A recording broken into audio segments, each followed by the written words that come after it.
Down one. Dennis Johnson on the inbound. Bird fires it. What do you think happens? I just received my new wallet from EKSTER, and the packaging was so nice, I figured it'd go perfectly with a glass of wine. And when you push this button, all your cards pop out. Dope. This must be the tracking device.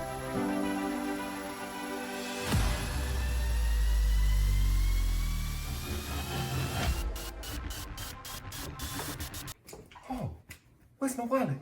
Where's my wallet? And with one single stroke of a button, you can find your wallet anywhere in the world, even couch cushions. If you want one, go to the link below. Really wanna perpetrate, cause this 38 will be designated for all those that hate it like just man, I'm contemplating. Your moves you lose, now your hot you gave me. New moves, more dudes, now the top you made me. Same rules, new crews, now the first.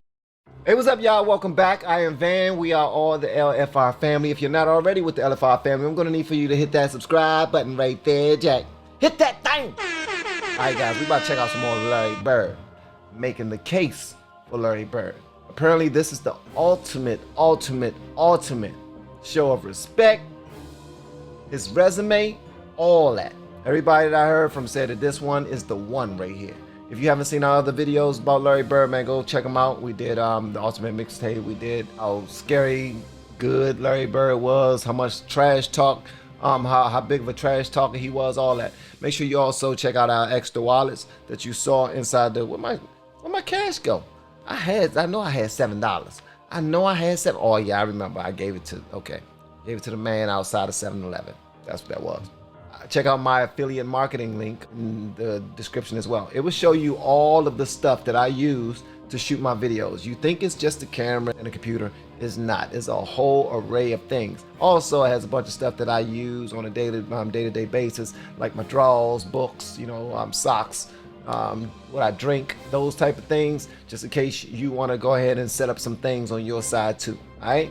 It's just like just a little Pinterest type of situation, LFR Family Pinterest. All right, let's go and get into it. Let's see how bad Larry Bird was. Basketball is special. The size of the court and the lack of pads or helmets give fans the most intimate experience of a team sport that exists. And because of the different styles that basketball allows for, players develop their own distinct identities and signature styles through their creativity, flair, Woo, pretty. and athleticism. Damn. And although no player succeeds alone, Damn, you saw that? Sheesh, that's embarrassing. What the hell? You are not, listen, if his wife did not divorce him after that, then I don't know if she must not have seen the game. She ain't see the game. Check this out. styles Right through their creativity, flair, Watch this. You're gonna put his nuts in his face. and athleticism. Boom. And although no player succeeds alone, the scoring volume and two-way nature of the sport give individual stars a nearly unprecedented amount of control over the Dame flow Dollar. and outcome of a game. For this reason, players are constantly compared to their peers and to the legends of the past in order to answer the most hotly contested question in the sport: who's the greatest to ever do it? For many, the question is redundant. They believe in only one right answer: their answer. Others might have their own personal stance, but acknowledge one or two alternatives. But I believe that there's much more nuance to the question of greatness and more answers to it than you might think. By my count, there are 8 players in NBA history that have a substantial claim as the GOAT. It's a subjective thing though. I can't give you a definitive answer. All I can do is that outta here. make the argument. So today, I'll be making the case for Larry Bird as the greatest basketball player of all time. Oh man, okay. All right, so that's what you're doing? That's what you're doing? Okay. All right. That's what you're doing. All right, I'm ready. I'm ready, bro. I'm ready, bro. I'm ready, bro. Talking about. When it comes to basketball, Larry Bird is the smartest, clutchest player to ever play the game. Now, if you don't think that Larry Bird is the greatest basketball player of all time, you probably hate that I just said that. Those are the kind of talking head sport cliches that surely impact the game but are impossible to empirically measure. Normally, I'd agree with you, but I think that when you talk about Larry Bird, you see those intangibles become real, palpable results. I wouldn't have said it if I didn't believe it. When Larry Bird was drafted by the Boston Celtics in 1978, the NBA needed saving. Attendance was in the toilet, the league had few marketable stars, cocaine addiction had several players in its grasp, and most damning of all, playoff games were being tape delayed. Playoff games at the highest level of basketball were being put in the back seat for black and white movies and network reruns. But rather than join the Celtics after being taken third overall, Larry Bird decided to return for his final year at Indiana State, a decision that would prove to be one of the most important in the history of the sport. Bird's final year saw the Sycamores tear through college basketball, going 33-0 before the national championship game.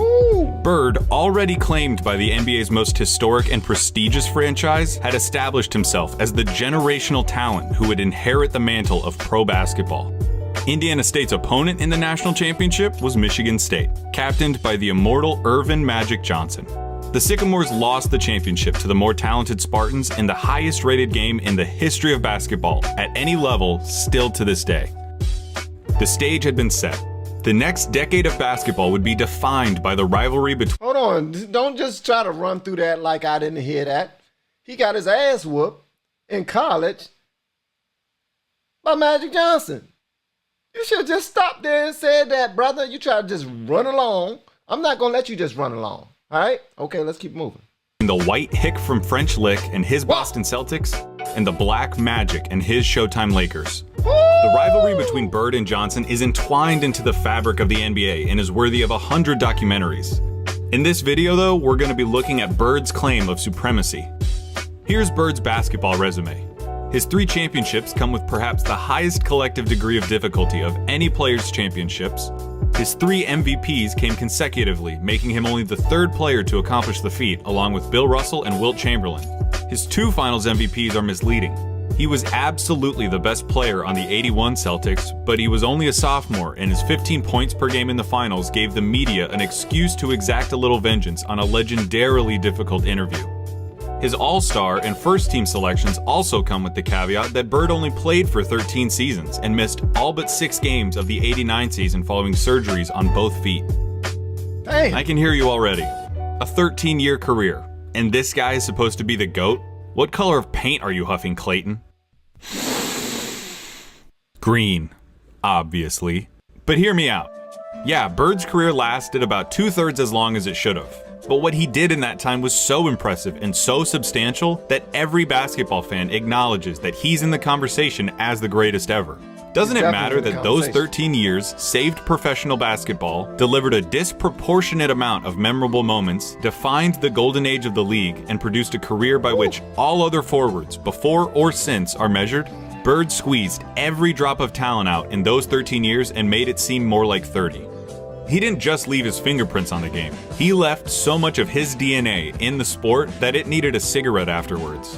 There's something to be said about the candle that lasts half as long, but Bird... Okay, that was bars right there. He said he left so much of his DNA in the sport after he left that they needed a cigarette afterwards. He's saying the heat and from the windows to the wall, to the sweat drip down my... twice as bright. Those 3 MVP years stack up with any other run by any other player. I will put an A+ Larry Bird season up against anyone's. What does an A+ Larry Bird season look like? A full box score, a blowout win, a nearly undefeated record at home, and a play style that could only be described one way: white. Larry Bird isn't just a white basketball player, he's the white basketball player. To describe Larry Bird's game is to thumb through the Hoops dictionary and pick out every cliche about white players. Unathletic, great shooter, good fundamentals, the whole thing. The archetype of a white basketball player is Larry Bird, with one exception.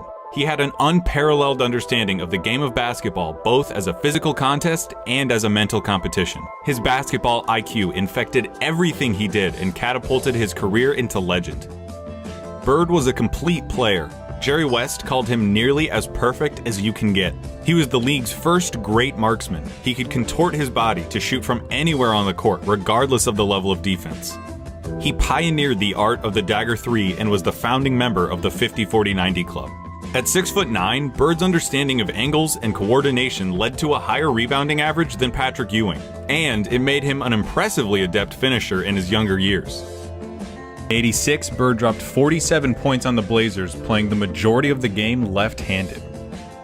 His lack of quick lateral movement meant that Bird didn't do much when it came to slapping the floor and picking up the opposing point guard, but his size and omniscience gave him the ability to body similarly sized players, read defenses like a free safety, and pick off passing lanes with ease. His passing was transcendent, and I'll highlight it later. And of course, that's what impressed me most about his game. His heart and his eyes in the back of his neck. This guy had eyes in his glutes. I'm trying to tell you, I don't know anybody else that had eyes in the back of their ankles. He did.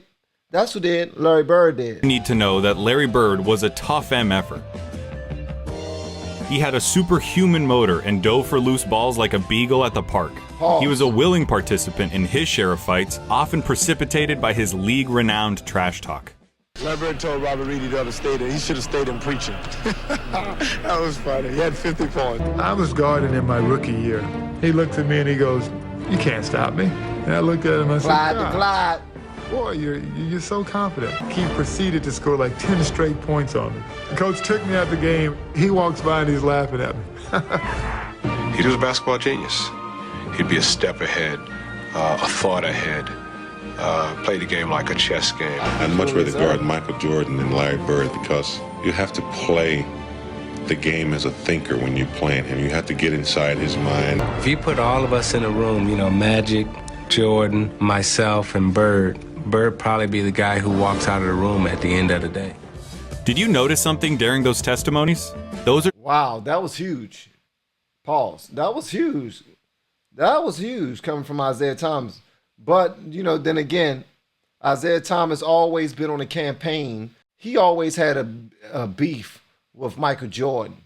And he didn't want him to be known as the best player in the world. That's why out of all the people from back in that generation, Isaiah Thomas is probably the biggest cheerleader for LeBron James. To say that he is the #1 player ever. If you don't believe me, go and check for yourself. But yeah, that's huge what he said about Larry Bird, because everybody had to just look at Larry Bird and think that they was going to be disrespecting him when he came in the league because he was white. And you already know the athleticism, the swag, all that other stuff, man. Black dudes run it. You know what I mean? They looking at him like he food. And he looking at them like they dessert. Like, man, I'm about to eat y'all up, bro. Y'all can't mess with me. And that's exactly what he did, man. He is like the Eminem of the NBA.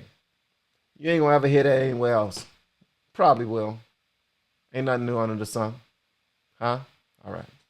some of the best basketball players of all time, and they all sing Bird's praises like they were former assassins who had to go toe-to-toe with John Wick, and they're just happy to be alive. Bird excelled during one of the most talent-rich periods in league history. The abridged list of his basketball rivals goes like this: Dr. J and Moses Malone on the Philadelphia 76ers, Sidney Moncrief on the Milwaukee Bucks, Isaiah Thomas, Bill Laimbeer and the Bad Boy Pistons, Dominique Wilkins on the Atlanta Hawks, Bernard King on the New York Knicks, Michael Jordan on the Chicago Bulls, Hakeem Olajuwon and Ralph Sampson on the Houston Rockets, and of course, Magic Johnson, James Worthy, and Kareem Abdul-Jabbar on the Los Angeles Lakers. Alright, there's no point avoiding it any longer. We have to look at Magic versus Larry. If you have Magic over Larry, it's because he has 5 rings to Larry's 3, had a peak that lasted about 2 or 3 years longer than Larry's, and had a 2-1 record against Bird's Celtics in the finals. Perfectly legitimate, completely respectable arguments. But in the interest of making Bird's case, allow me to retort. For nearly the entire decade of the 1980s, the Eastern Conference was irrefutably the more competitive conference between the two. Considering the Hold up, before they go forward, I ain't gonna stop it no more. I ain't gonna stop it more than 3 times. Did Magic Johnson ever give his top 5 dead or alive? Has he done his top 5 yet? I want to hear it because I really want to hear his list. Petition for Bird to have made 5 finals appearances is just as impressive as Magic's 9. As for the head-to-head record responsible for Magic's 2 extra titles, he had more help. Seriously, the Celtics' Big 3 and the Lakers' Big 3 get compared all the time historically as if they were of equal caliber, but weren't Magic's accomplices just a step above Bird's? No disrespect at all to Kevin McHale and Robert Parrish, but Kareem was the alpha dog on the 71 Bucks and was the best player for at least 2 of the Lakers' 5 titles. Yeah. He was a dog. James Worthy was the #1 pick out of UNC after winning a championship as the best player on a team that had Michael Jordan on it. Throw in the fact that Magic got to be coached by Pat Riley, one of the most brilliant minds in basketball history, and you could say that the Magic-Bird argument comes down to one thing: luck. So if their careers come down to luck, the question just becomes who you would rather take. Now, I'm not making this video to tell you why you shouldn't take Magic. I'm making this video to tell you why you should take Bird. Not just over Magic, but over everybody. One thing that helps him is the fact that his play would translate perfectly into the league today. A 6'9" sharpshooting forward with eyes in the back of his head who averaged double-digit rebounds in an era against Moses and Lambeer. He'd gobble up boards as a power forward. He'd be an offensive mismatch against everybody as a small ball center, and his off-ball skills and passing would pair perfectly with the flow of today's game.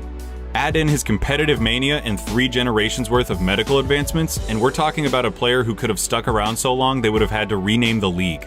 As you've been watching these clips of Bird, and he didn't even add the fact that Larry Bird, he shoots far better than Magic Johnson. Far better. He didn't add that. I thought I would. I would hope that you would notice something. He always knows where everybody is. Watching Bird play basketball is like watching those monsters from A Quiet Place that know where you are if you make any noise at all. Bird had a level of clairvoyance that bordered on the unnatural. In '85, he ended up 1 steal away from a quadruple-double after playing just the first 3 quarters.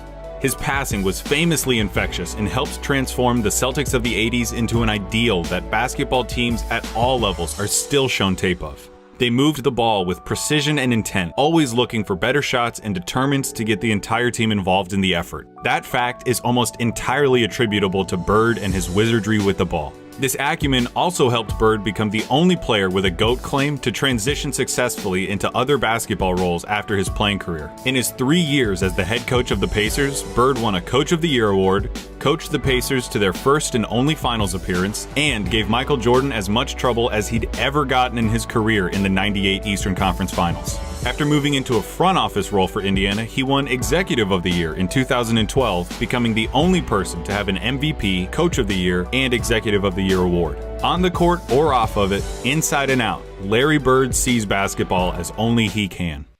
That intelligence also... Yeah, I can't say anything about that. That's, anybody that was in the GOAT conversation, top 5 conversation, has never done that. Never, ever. Hey, he get points. He get crazy points for that. Absolutely. Lent itself to Bird's defining skill, making the big plays. Remember, NBA players get paid to win games. James Harden is getting paid nearly $40 million this year because he's supposed to help the Rockets win games. Victory can be achieved in a lot of ways, and the win column doesn't care how it happens. As Mark Sinclair once said, It don't matter if you win by an inch or a mile. Winning's winning. But when your team is down 1 in a crucial playoff game with 8 seconds left, and you need to hit a shot to stay in the series and keep your season alive, that's where players really separate themselves and earn their money. Bing. Love it or hate it, it's the players that come through in the big moments that live forever in our memories. Some players, for whatever reason, were never able to do it consistently. Some players were truly outstanding at it. Larry Bird was the best at it. Throws it up, man. Larry Bird did it again. He did it again. Oh my goodness. He did it again. Does Larry Bird have more clutch points, made clutch points than Michael Jordan? Michael Jeffrey Jordan? Because Skip Bayless about to be mad when he see this. He gonna be mad. I'm not going to give you the stats about his field goal shooting under 2 minutes with a score that's this close, or tell you who has the most buzzer beaters, or any of that. Take that for data. I'm just going to show you clutch moments in clutch situations. 1985. How in the world did he know that I was going to ask that question? He answered the exact question that I just asked. Okay, all right, he about to break down. All right, maybe I just need to shut up. I'm going to have a Coke and smile. Against the Blazers. Bird drops 48 points, including this. Down 1 with 2 seconds left. Inbound pass to double team and Bird. Larry, fake, fall away. Hits it at the buzzer! All right! 1985 against the Hawks. Bird sets the Celtics scoring record with 60 points with shots like these. They open the right side. Bird the fall away. He drills it again. That's the best shooting I've ever seen. 1986 against the Rockets. Not all of Bird's clutch moments were singular. The bigger the moment, the bigger his performance. In Game 6 of the 1986 NBA Finals, Bird clinches the championship with a triple-double in what he calls the best game he ever played. 2 seconds on the shot clock. Bird wants a three out of it. He gets it. 1987 against the Washington Bullets. Bird hits one shot to tie it before it's waved off because of a timeout. Hits another shot to tie it up for real. Crowd is standing up. It goes now to Bird. Bird goes up top. And then in double overtime, down one, he does this. It's going to go to Bird. He's got a shot. Get it! And it's got it. It's a 3-point field goal. And that's that. It's all over. For 3 years, I'm sorry, from 19... you do that to me, we fighting after the game. That's what we gonna fight after the game, bro. Seriously. 1986 to 1988, the three-point contest knew no other champion but Larry Bird. He's still got to drop one here quickly. 14. This is a tie for the money. Yo! Larry Bird! 1987 Eastern Conference Finals, Game 5. Tied at 2 games apiece against the Bad Boy Pistons, this enormous game would put the winner 1 game away from the NBA Finals. The Pistons are up 1 with seconds remaining. The ball goes out of bounds off the Celtics. Isaiah Thomas just needs to inbound the ball to win the game. Now there's a steal by Bird. Underneath the DJ, lays it in. Right at 1 second left. What a play by Bird. Bird stole the impounding pass. There are truly too many big games and big moments for me to go through without this ending up as a documentary. But that all leads me to this, what I really want to talk about. 1987, NBA Finals, Game 4 against the Lakers. LA is up 2-1, and the Celtics need to win to tie the series and stay alive. Bird hits a 3 with 12 seconds left to go up by 2. Bird goes for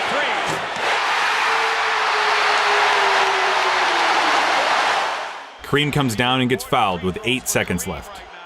He makes the first, but misses the second. LA ends up with the ball with 7 seconds left, down 1 point.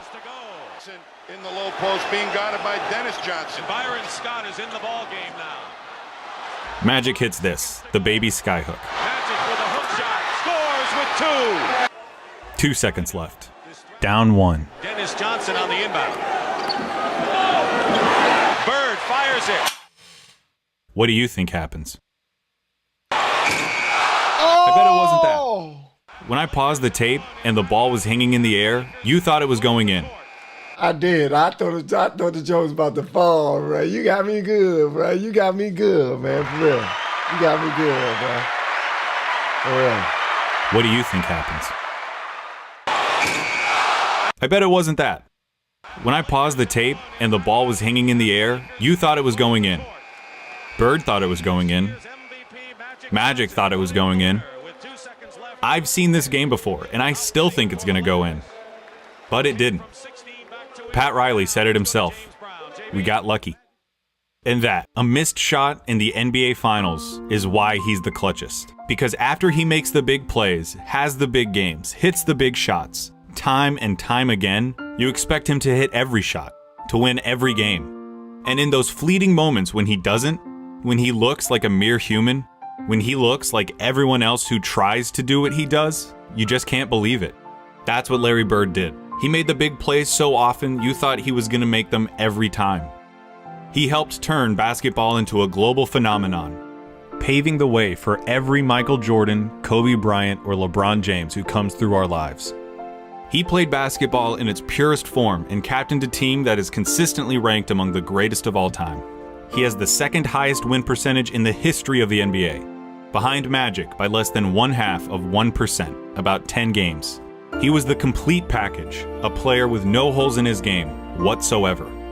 They called him Basketball Jesus. He didn't get that name without doing something extraordinary. He saved basketball, and he did it by playing it better than anyone else.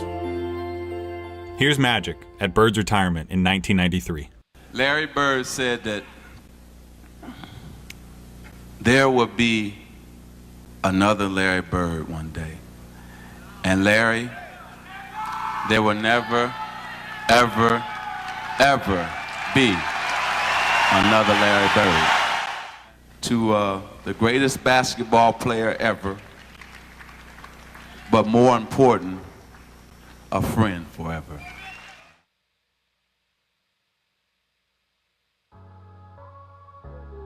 Hey everybody, thank you so much for watching. This was a really fun video. That was dope, man. That was dope. Ah, my gracious, that was dope. Yeah, he a bad boy. Ah.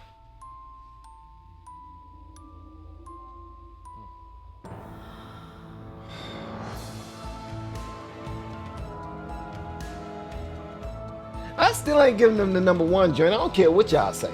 I don't care what you say. Huh? Y'all should hear Shannon Sharpe and Skip Bayless argue about this, man. I swear to goodness, it's hilarious. Because every time Skip Bayless talking about Michael Jeffrey Jordan is the best, most clutches, and Shannon Sharpe, Skip. But who he had to go through? Who he had to go through? Huh? He had to go through who? And Larry Bird kept shutting them down. He kept shutting the Bulls down, man. Hey, man, Larry Bird a bad mother sucker, boy. I'll tell you that right now, man. And he made a hell of a case. He made a hell of a case. And the only reason why I'm not accepting it is because I'm stubborn. And I like who I like. All right? Who do I like? It's none of your business. See, because you're going to be mean. You're going to say something that you're going to write a check that your ass can't cash. That's what you're going to do. Huh? Y'all let me know what y'all think about this in the comments below. If you have yet to hit that subscribe button, please make sure you do so and you're out the door. Once again, guys, I am Van. Now we are all the LFR family, and I look forward to seeing y'all in the next video.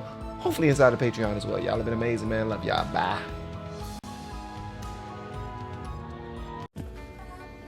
The more you give, the more you get.